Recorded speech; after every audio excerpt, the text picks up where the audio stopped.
Hey there everyone, welcome back to Utility Sports. Really excited for this video where we're going to hone in on a Utah Jazz offseason preview.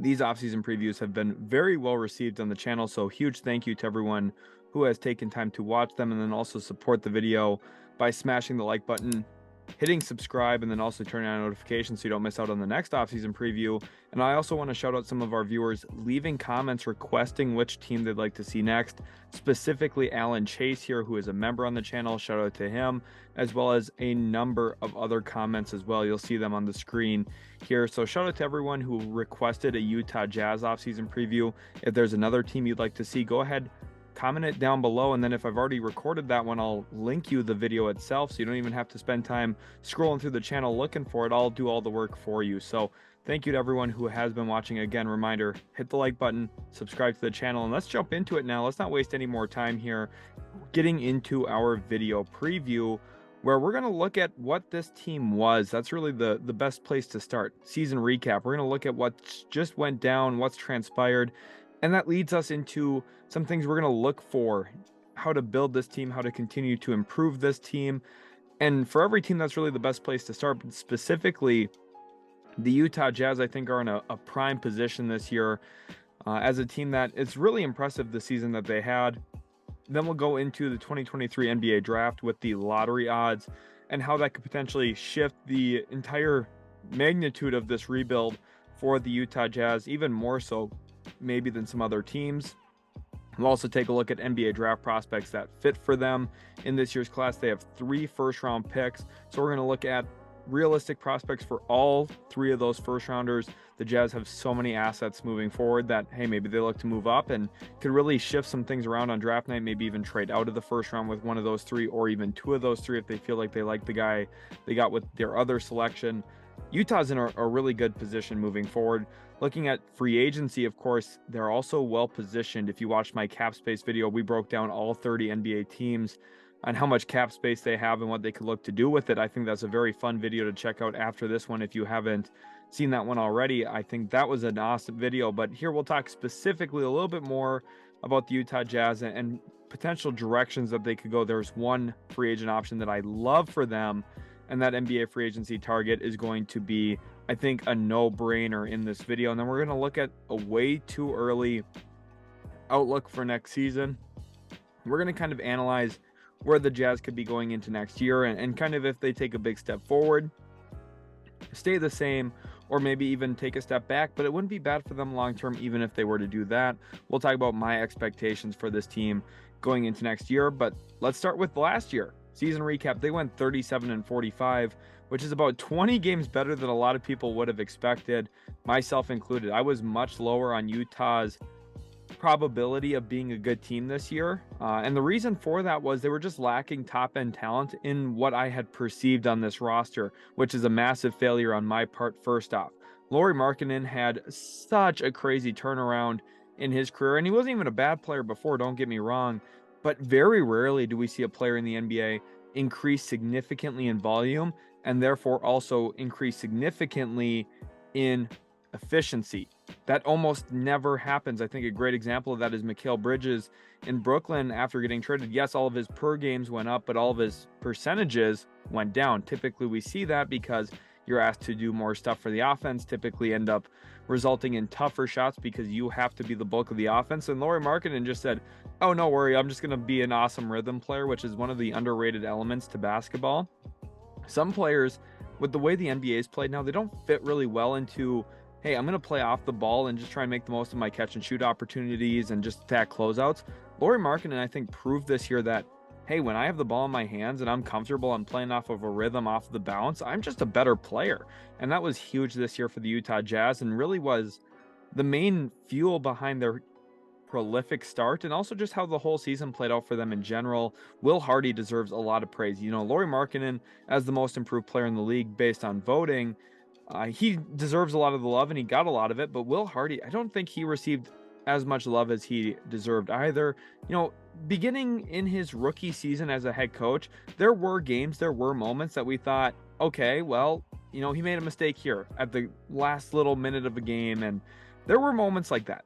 And I think Will Hardy specifically got really a lot of focus because the Jazz were kind of a main talking point for the first couple months of the season, and at times Will Hardy came under fire for that a little bit. But I think that he had such a good rookie season as a head coach, and that's honestly a very tough thing to do, is to step in with a team that the expectations are extremely low. Pretty much everyone's expecting to be traded at some point with the whole management change to Danny Ainge that happened last year, and then into this season they thought, well, we're kind of here as placeholders until ultimately the rebuild finally shakes out fully. And Will Hardy's just like, no, don't worry, we're going to win a bunch of games. We're going to be really competitive and be a feisty team, and that's exactly what they are. So shout out to Will Hardy and Lauri Markkanen, and then of course Walker Kessler. You talk about a player that I really liked last year in the draft. I think a lot of people overlooked Walker Kessler. Now, there's a big question mark about, okay, how's he going to continue to improve and take steps forward? I think the obvious answer to that is stepping out behind the three-point line and kind of adding a little bit of variety to his shot diet on offense. But the defense is already fantastic, and that was one of the things I really liked about him at Auburn was, one, he blocked like 5 shots a game for the Tigers in the SEC, which is very tough to do. And yes, he's a mammoth of a man at about 7'1", incredible length and size to him. And then also, I just thought he was very fundamentally sound as a defensive rebounder, which is one thing that's very impressive. Plus, he gets to the offensive glass relentlessly. So I think Walker Kessler, better known as Blocker Kessler there in Utah, was a fantastic pickup for them in that Rudy Gobert trade. In fact, that was one of my things I hated the most about Minnesota making that move. And to be quite frank with you, I wasn't as anti the Rudy Gobert trade as I should have been. And even though I loved Walker Kessler, I just thought, hey, like Minnesota got their Walker Kessler plus.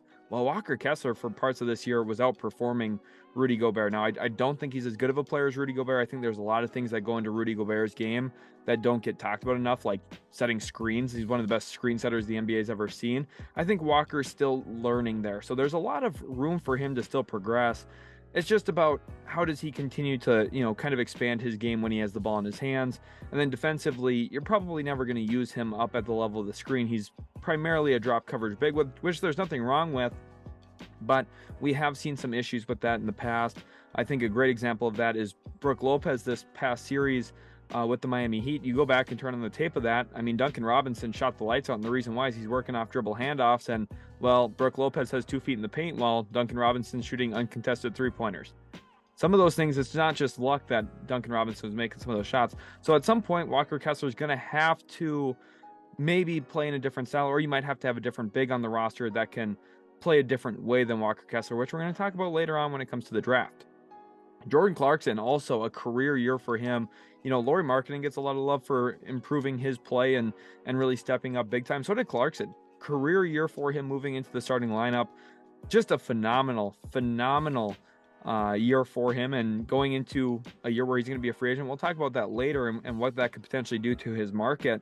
But for a guy who was mostly viewed as, oh, this is purely a six man, I think he showcased that in the right setting, right system around him, right defensive pieces, he can be a good productive starter for a team and actually really impact winning, which I think was a big step up from what we've seen previously from him in a more limited role, in a role that maybe he didn't get to showcase everything he was capable of. Colin Sexton, I think, fits really well off the bench, which is what I hope Utah continues to use him as.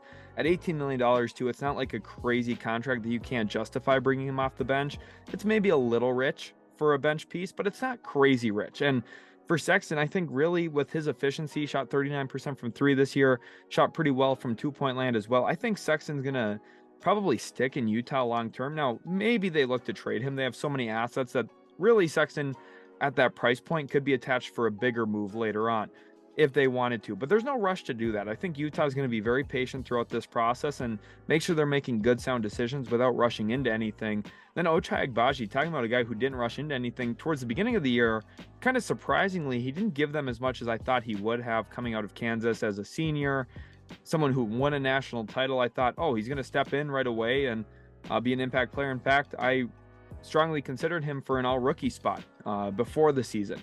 Now, it didn't really play out that way, but I think down the stretch of the year, we really saw what Ochai Agbaji is going to be capable of as a dynamic shot maker, someone with two-way potential, and I think that we got to see him in an expanded role.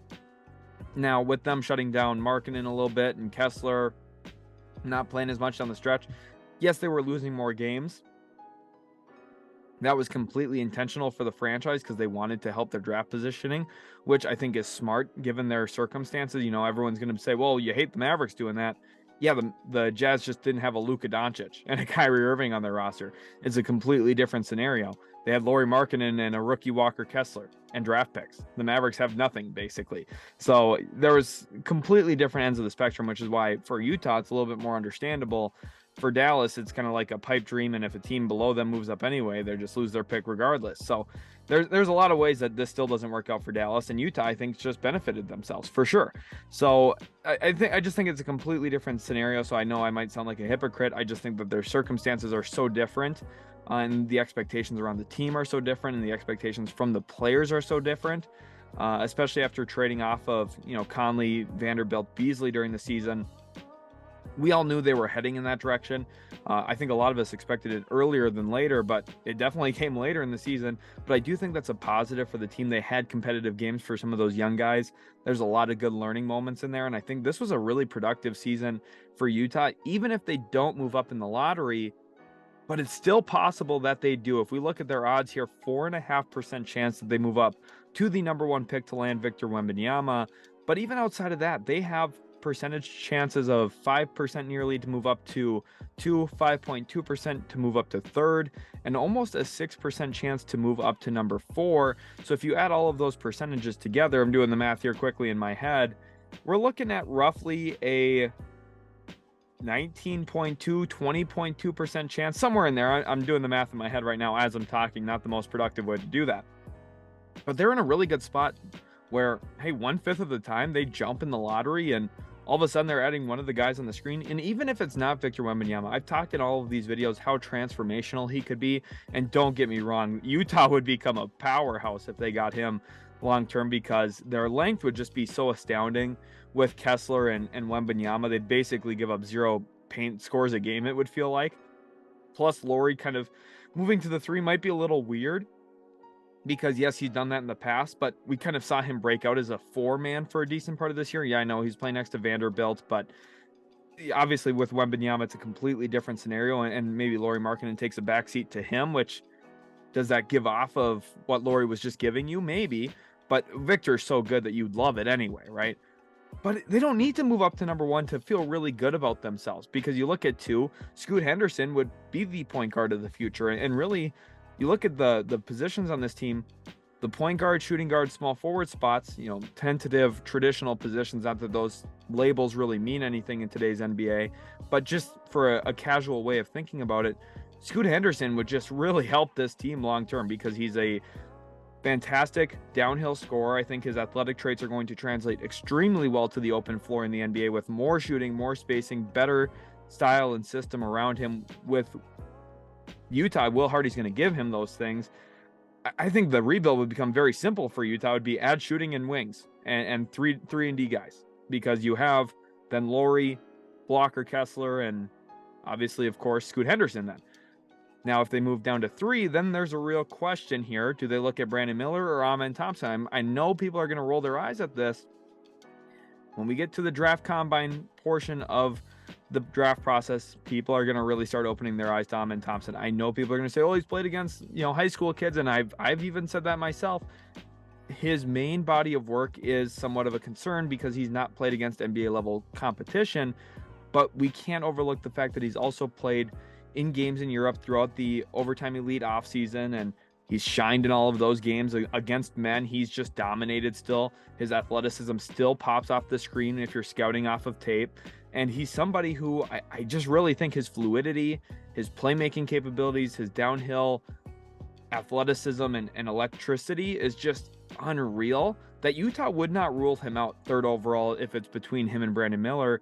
But ultimately, Brandon Miller might just be the safe right pick either for them because, again, he's a 3 who would fit next to Walker Kessler and Lauri Markkanen, who are the 2 staples of the franchise to move forward with. He would fit in perfectly as that kind of traditional small forward with the position listing like we talked about. Plus, he's got that skill set that Utah, I do think, needs to add to their roster as a shooter, someone who's very prolific from deep, who can handle the rock a bit. Kind of a lot of the things that are missing from this current Utah team in terms of what their wings are giving them at this point. Brandon Miller steps in day 1. and provides a lot of those things with a lot of upside to grow as a playmaker, continue growing as a ball handler. And I just hope that his efficiency around the rim stays on par with where it was at the end of the season and not the beginning of the year, which is really going to be what forces him into being a great player, a good player, or not a good player in general, is how well he finishes at the rim and how well he plays through and around contact. That's really going to be what, could transcend him into a star versus what could make him just a good player in general. So either way, I think Utah's a really great development standpoint for these players. I think they all fit very well with them as well. So all three of them should be on the table here for Utah if they were to move up into the top 4 and not get number 1. But let's say they don't move up. And you might say, "Oh, that sounds like a nightmare situation compared to where they potentially could be," right? Wrong. I think that they're in a very, very good spot regardless, because around pick number 9, they're going to be loaded. I just think they're going to be very, very, very good.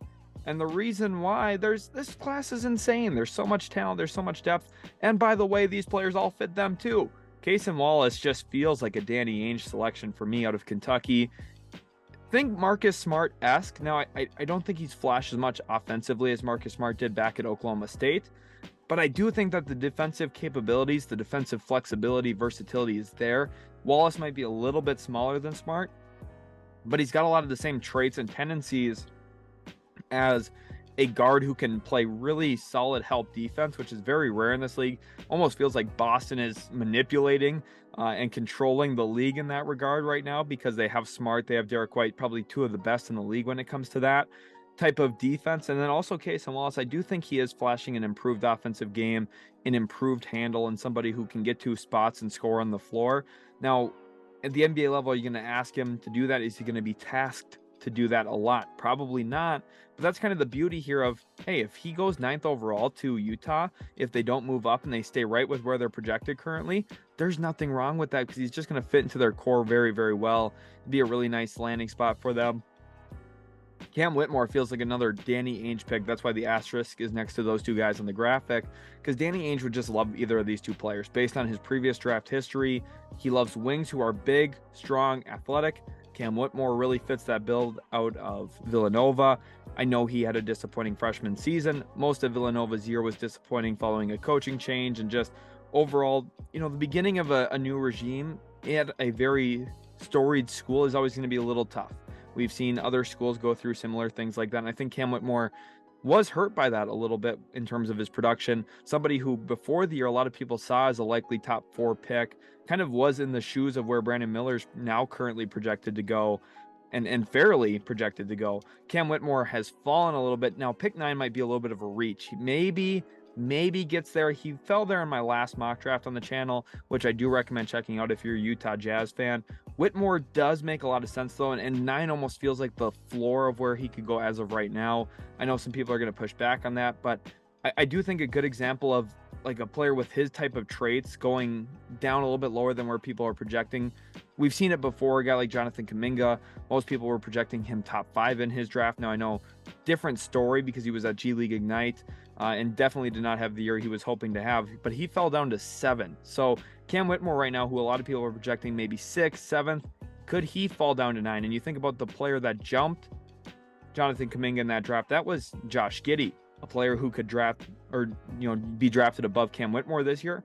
Anthony Black, who I think is a very similar comparison to Josh Giddey. So it really comes down to team values. I'm going to have a video about this on the channel, one that I'm very, very excited to record actually. So make sure you stay tuned to that. But Anthony Black would make a lot of sense too. Different type of player than what we've seen traditionally Danny Ainge draft. Danny Ainge has more misses than I think a lot of people realize in the draft, specifically outside of the top 5. But he also has so many seriously good hits in his tenure of running a team that you can't really doubt him as an evaluator just because you have misses. I mean, when you've been in the business as long as he has, you're going to have a lot of misses. That's just how the draft kind of plays out and goes. Not everybody hits every single year. And that's okay. I've had my own failures when it comes to my draft boards, and guys that if I was running a team, I would have drafted him at a certain spot, and well, heck, just didn't play out the way that I would have hoped for them. But Osar Thompson could be another big upside swing. Taylor Hendricks, a guy that I really like, probably is off the board before pick 9 would be my guess. Another player who I think potentially could push Cam Whitmore down the further we get into the draft process. But again, like I said, Whitmore, Casey Wallace, 2 Danny Ainge-esque guys that I would think would be strongly considered by Utah at this pick. Moving into their next selection, pick 16, there's a lot of guys in here that I like as well. I want to start with a few shooters, Grady Dick, Jordan Hawkins. And there's been a lot of questions about why Grady Dick should be above Jordan Hawkins in a lot of boards. The reason why is Grady Dick's 3 inches taller than him. And size matters, especially when you're talking about a guy like Grady Dick. Pause. But nonetheless, Grady Dick is a very, very good shooter. I would be shocked if he's still on the board at 16, but I felt that same way last year about AJ Griffin, a guy who I thought was going to be a surefire lottery pick. Fell down to 16 and had a very nice rookie season for himself with the Atlanta Hawks and really showcased a lot of potential on what he's going to be in the league long term. I think a great comparison to AJ Griffin this year is Dariq Whitehead, because Dariq Whitehead, former National Player of the Year at the high school level out of Duke, he's a fantastic shooter, and I mean fantastic. Even when it felt like he was struggling this year and just couldn't really get his rhythm down and just never got in a groove for Duke, he still shot over 40% from 3, and he just walks into shooting very, very well. That was really his biggest strength back at Montverde Academy. Jordan Hawkins, of course, another really good shooter, more of a movement shooter than a guy like Grady Dick, who I think is progressing in that trait, but I think Grady Dick gives you a little bit more with the ball in his hands, which is probably surprising to people because Hawkins, I know he had such a nice run for UConn, but I think he's a little bit more reliant on the three-pointer than Dick is, but Dick can also knock it down from deep rather consistently. Again, another above 40% shooter. He's also a better shooter inside the arc than Hawkins, which is why, for me, Grady's going to be above Jordan the rest of the year on my boards. Keontae George out of Baylor, guy who a lot of people expected to be a top 10 pick. And it's funny, I got a lot of flack early in the process for having him kind of hover around the border of the lottery. And people said, whoa, especially when he's having his 20-point outburst. Trust me, the upside's there for him, which is why I do think at this pick, Utah would strongly consider him, because he's got probably, at worst case scenario, serious bench spark plug potential, kind of like what we've seen from Cam Thomas in Brooklyn. That's like his floor. Now, could he grow into being a seriously good on-ball offensive player? Yes, the question is the efficiency going to follow? And if it doesn't, does he kind of fall out of favor? Because a lot of teams look at PPP, which is points per possession.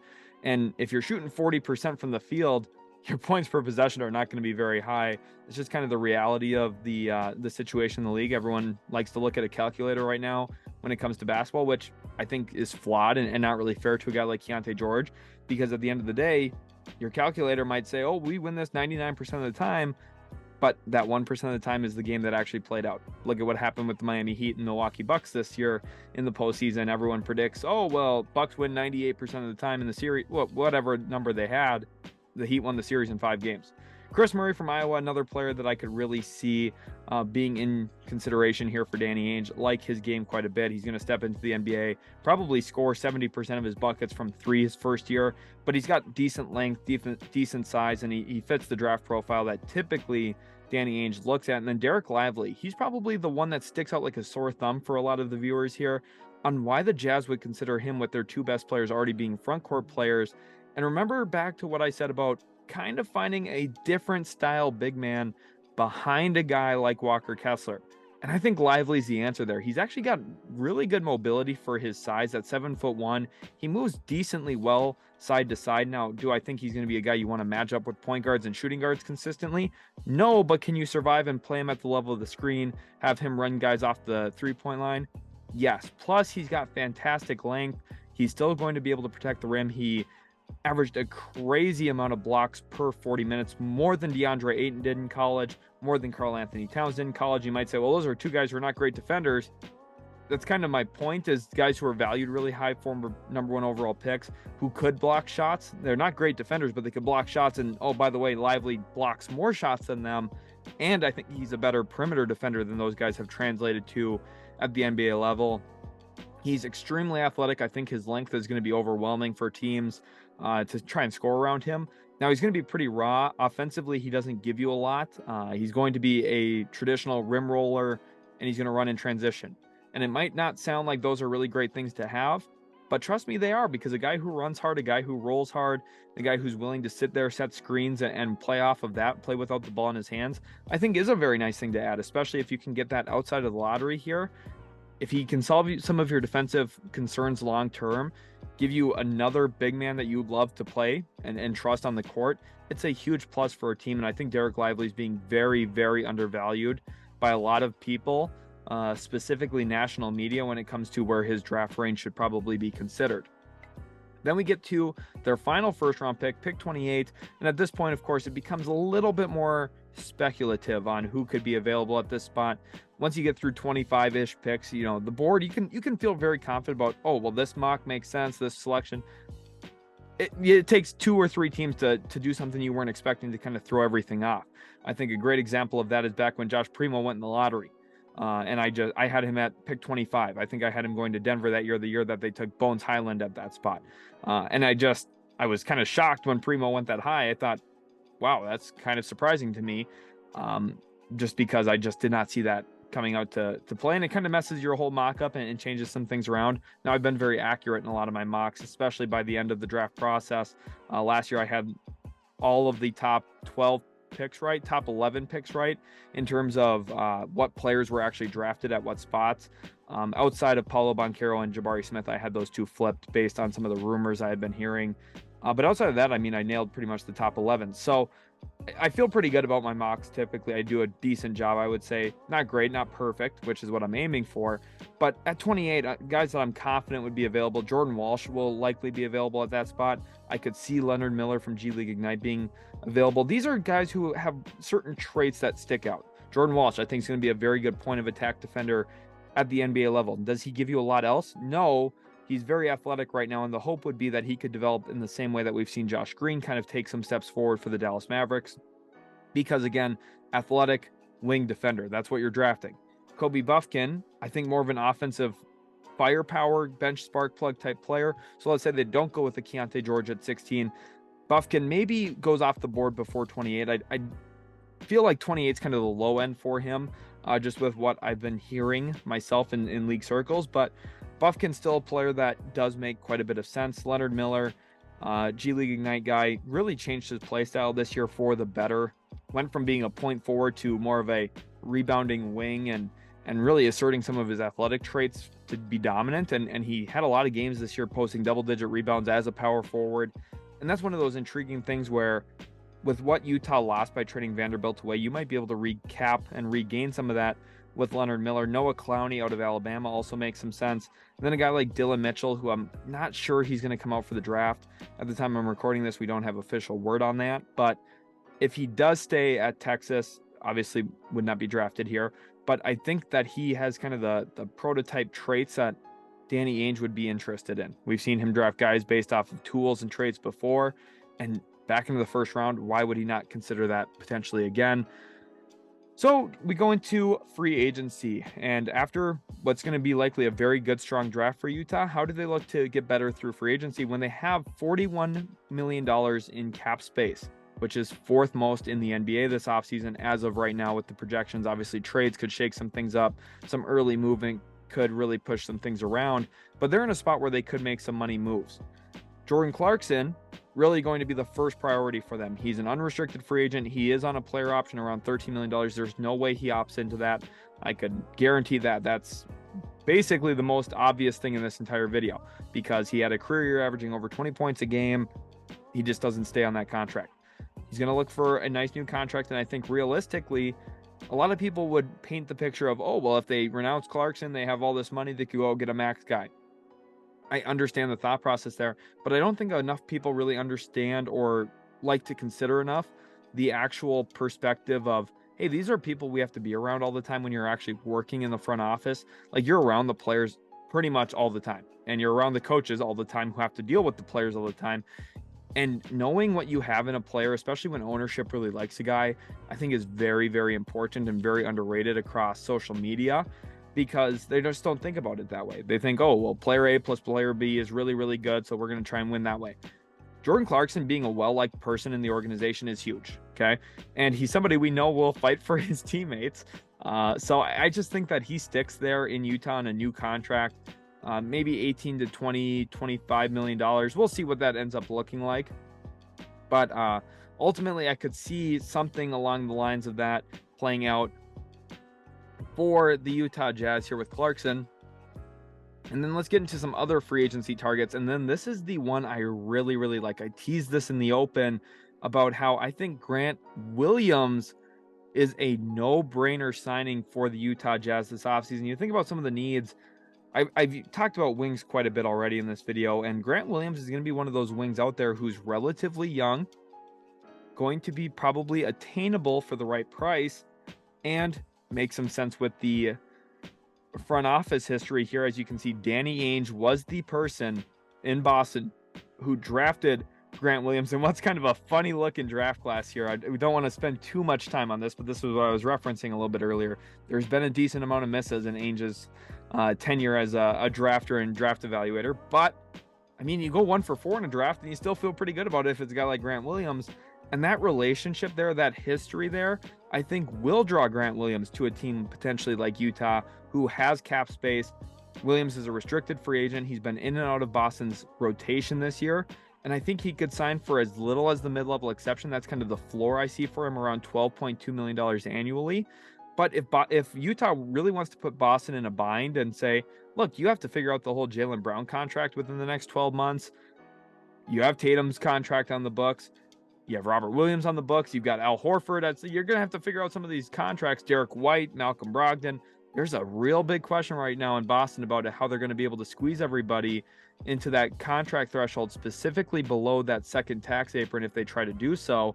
So Grant Williams might just be the odd man out, and Utah might be in prime position to land him. He is my favorite lock out of all of the free agents right now. He's the one I feel the most confident in about going to one specific place. The only guy I would argue maybe a little bit more is maybe James Harden to Houston. I feel very, very confident about the outcome of both of those things.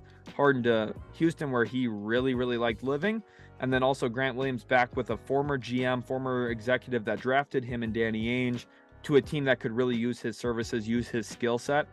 Makes a lot of sense to me as a likely lock for this free agency period, which I tend not to give out a lot of locks because it's free agency, anything can happen. And there's a lot of, he said, she said in terms of what the reporting looks like this time of year. But I feel very, very good about Grant Williams. Then going to our next option here, this is Joe Ingles, maybe a potential reunion. This one I see as way less likely. But in terms of the skill set that he provides, another ball handler. I know Utah Jazz fans love this guy. Joe Ingles is a fantastic player, one of the better players in franchise history in terms of, longevity there. Obviously, he's not going to stack up to a Malone or a Stockton or a Mitchell or Gobert or anything like that. But he just had a really, really nice run with the Utah Jazz. And I think a reunion would be very well received, not only by fans, but also just by Joe Ingles and his camp as well. I know that they really liked their time in Utah. I know they were not happy having to part with the organization the way that they did and when they did. But ultimately, there's always room for a reunion like this, especially when the team could use his services. I know he's older. You don't want to lock in on a big contract, but like 3 years, $18 million, 3 years, $21 million, fit him into the cap space, gives you a nice veteran around some of these young guys. He's not going to help you win too many games if your goal is to still tank, but he is going to help you play in more competitive games. And I think he's going to have some moments where he could win you some games, which is, I think, really fun and a really nice way for Danny Ainge and ownership itself, which I think is going to be very involved in some of these decisions, to show the fans that, hey, we care what your input is. We care about your perspective as well. We know you like Ingles, and I think Ingles would like to be back as well. Which leads us into another free agent option that I do think makes some sense here. And this is one that I think there's going to be a lot of interest around the league. I know Detroit's going to have a lot of interest in this guy. Cam Johnson, he's played a lot of power forward in his career, but he's got the skill set to be a 3. He's just a hybrid wing in my eyes. Somebody who defensively, not the best defender, but he's versatile enough. He's lengthy enough. He's athletic enough to get by and not only get by, but have successes along the way. He's a restricted free agent. I think his price point is going to be extremely high. I'm talking 20 to 25-ish million dollars on the low end to ensure his services, because he shoots the 3 ball very, very well. He can attack closeouts. There's probably an idea that, hey, if you put the ball in his hands and give him some touches, he might be able to do a little bit more for you than what he's showcased so far playing in Phoenix. Of course, when they got to Brooklyn, Mikal Bridges became the guy. I think Cam Johnson, you put him in a pick and roll, he might need a little bit of learning curve here to really adjust to that role, but I think that the skill set is there, and teams are going to buy in on that. So Utah, I think, could be a real destination for him. Again, 4th most cap space going into this offseason. Cam Johnson could be a fantastic addition. And realistically, if they come out of this offseason with, say, a Grant Williams, a Cam Johnson, and they keep Jordan Clarkson, it's like a home run mega offseason for Utah. And then who knows, maybe they move up to number 1 in the draft as well and add Victor Wembanyama, which leads us to our early outlook for next season, where we think, okay, could this team be a playoff team? And I'm not going to completely rule that out, but they do need a lot of things to go right for them. I think additions of guys like Grant Williams, Cam Johnson would go a long way to pushing them there. I also think that if they moved up in the lottery, I'd feel a lot more confident in that take. But I'm not gonna stick with that. I am going to say that this team probably misses the playoffs next year. Again, this is way too early. This is a very, very early outlook. So could I be wrong on this? Could I be horribly wrong on this? 100% I could be. I think this offseason might be lined up to have some massive trades, some massive movement, massive free agency news that we've not really seen in recent years even. This is going to be a fun offseason for sure. So a lot could change. But I think Utah is in a spot right now where losing is A-okay to them. I know the 2024 draft, I've already spent quite a bit of time evaluating that class. I'm evaluating all the way out to 2025 even. That's how far ahead I get on some of my draft coverage, just so that I'm confident and ready to talk about them when I need to. Utah, it's not like their preference is to get the number 1 pick in 2024. They'd prefer it this year, obviously, and they'd probably even prefer it in 2025.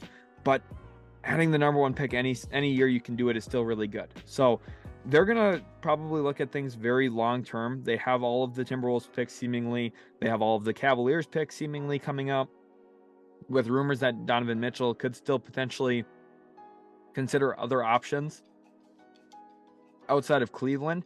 And with how Minnesota played this year, if you're a Jazz fan, you got to feel really, really good about your long-term outlook, maybe not your early outlook for next season. That's just the best way to phrase it. This team is not focused on next year quite yet. They would love to do well, but they also wouldn't mind if they're bad. I think that they're in a very strong commanding spot long-term, and that's really what they want to be. Danny Ainge's entire MO, and I said this the moment that they hired him, when they still had Gobert and Mitchell on the roster, that they were going to look to trade those two guys and make a long, concerted effort to try and win championships in Utah. And right now, do I have clarity in seeing how they get there? No, but you might be able to argue that they're in a more clear pathway right now than they were with Mitchell and Gobert, and that's the whole point. Does that mean they're going to miss the playoffs more often? Yes, but if it all ends with 1 championship, it's probably all deemed worth it, which is what their long-term goal is right now. And I think it's one that a lot of fans can get behind and hope that they at some point obviously get there. I hope you guys did enjoy this video. I had a lot of fun recording this one, talking about the Utah Jazz. I'm very excited for this video to come out after recording this. Again, thank you so much for watching. If you did enjoy and you thought that everything I presented in here was rather accurate and informational, please hit that like button, subscribe to the channel for more content like what you saw in this video. Then also don't forget to turn on that notification bell as well. Let me know down in the comment section below what team you would like to see next. And until next time, we'll catch you in the very next Utility Sports video.